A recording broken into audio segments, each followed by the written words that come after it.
Hello students, आपका स्वागत है मेरे YouTube channel Manoj Parmar academy classes Uttarkashi में। आज हम कक्षा 10 की समांतर श्रेणी चैप्टर नंबर 5 पर बात करेंगे। तो समांतर श्रेणी को प्रारंभ करने से पहले हम ये थोड़ा इसका उदाहरण समझ लें कि होती क्या है। यहाँ पर मैं कुछ संख्याएं लिखता हूँ। देखिए 1 2 3 4 5 6। तो अगली संख्या क्या होगी? सभी इसमें साथ ही बोलेंगे। अगर मैं ये कहूँ कि 2 4 6 8 10 और अगली संख्या क्या होगी? तो क्या होगी? 12 होगी। इसमें देखिए 1 3 5 7 9, अगली संख्या क्या होगी? 11 होगी। 2 6 10 14 और फिर क्या होगी? 18। तो यहाँ पे देख रहे हैं आप, यहाँ पे अंतर आ रहा है एक के अंतराल में अगली संख्या है। यहाँ पे जो अंतराल है वो 2 का है।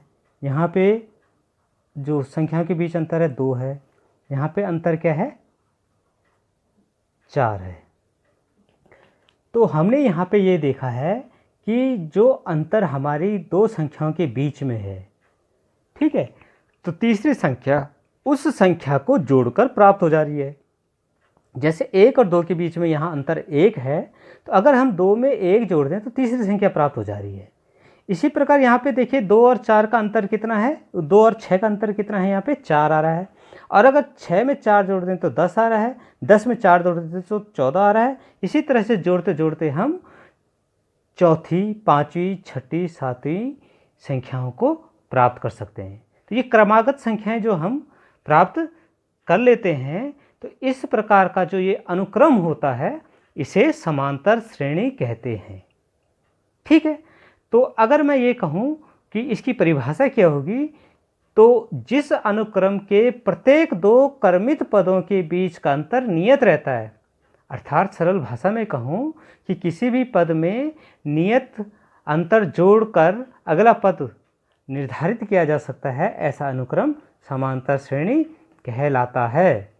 ठीक है, तो समांतर श्रेणी अगर हम कहें तो कोई भी संख्या है, समांतर श्रेणी को अगर हम लिखने की बात करें, अगर माना पहला पद ए है, समांतर श्रेणी का पहला पद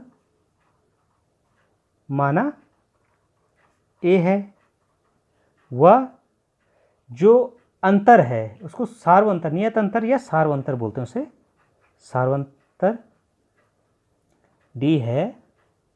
तो जो समांतर श्रेणी होगी, अर्थमेटिक प्रोग्रेशन समांतर श्रेणी कहें या एपी कहें, कोई भी आप इसको बोल सकते हैं।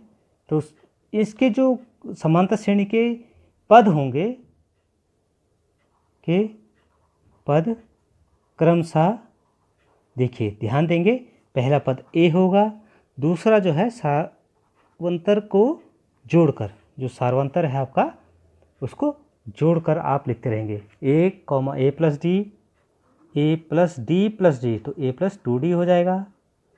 ए प्लस 2d के बाद 3d, ए प्लस 4d, इस तरह से ये श्रेणी चलती रहेगी।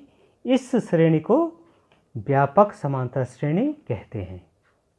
ठीक है, तो इसको एपी भी कहते हैं, संक्षेप में क्या कहेंगे? एपी कहेंगे।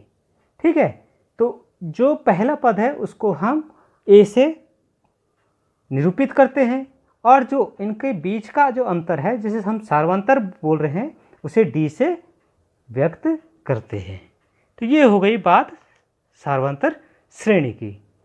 अब इसमें अगर सार्वंतर श्रेणी चल रहा है और अंतिम पद इसका एल है, ठीक है, तो अंतिम पद एल से अगर व्यक्त करते हैं तो किसी भी श्रेणी का अंतिम पद, किसी भी समांतर श्रेणी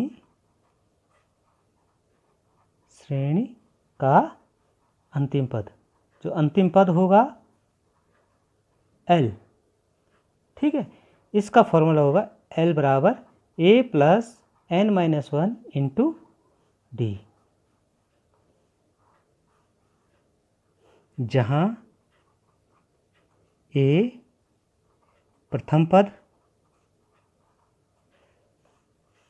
n बराबर पदों की संख्या व d सार्वंतर है। इसको हम इस तरह से निरूपित कर सकते हैं। ठीक है। और nवां पद मान लीजिए हम कहें कि चौथा पद क्या होगा, पांचवा पद क्या होगा, छठा पद क्या होगा। इस तरह से अगर हमें निकालना है कि उसको nवां पद कहें अगर, तो श्रेणी का AP कहते हैं इसे शॉर्टकट में, AP का nवां पद an से अगर इसे हम निरूपित करें तो ये जगह an बराबर a plus n minus 1 into D. Same है, जैसे हम अंतिम पद निकाल रहे हैं वैसे nवां पद भी निकाल के हम आंसर फाइंड आउट कर सकते हैं। ठीक है। तो an का सूत्र भी इसी प्रकार से है जैसे अंतिम पद का सूत्र है। ठीक है। अब कुछ इसमें गुण हैं, समांतर श्रेणी के कुछ गुण हैं, जैसे कि दो क्रमागत पदों के बीच का अंतर सदैव नियत रहेगा, मतलब कांस्टेंट रहेगा। जैसे 2 और 4 के बीच का अंतर, 2 और 6 के बीच का अंतर 4 है, 10 और 6 के बीच का अंतर 4 है, 14 और 10 के बीच का अंतर 4 है। तो देखिए सभी पदों में जो अंतर है वो हमेशा नियत रहेगा, मतलब कांस्टेंट रहेगा। ठीक है। समांतर श्रेणी का ये एक सबसे बड़ा गुण है। ठीक है।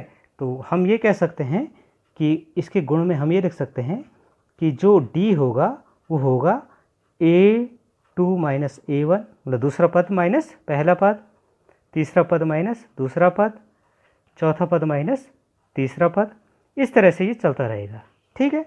दूसरा गुण ये है कि जो बीच का पद है, मान लीजिए A B C 3 पद हैं, तो बीच का पद जो है अन्य दो पदों के योग का माध्य होगा। ठीक है। यदि तीन क्रमागत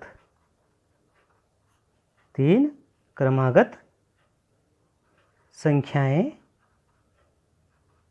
या पद कहें A B C है, तो श्रेणी AP होगी यदि ये जो 2B बराबर A प्लस C हो या B बराबर A प्लस C बाई 2 हो, या B बराबर A प्लस C बाई 2 हो। तो कुछ भी हम इसको लिख सकते हैं, चाहे ऊपर वाले लिखे चाहे नीचे लिखे, एक ही बात है। ठीक है।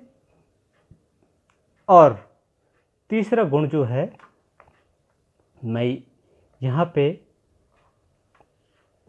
अगर लिखूं तो यदि 3 पद हैं, यदि AP के 3 पद हैं, तो उसे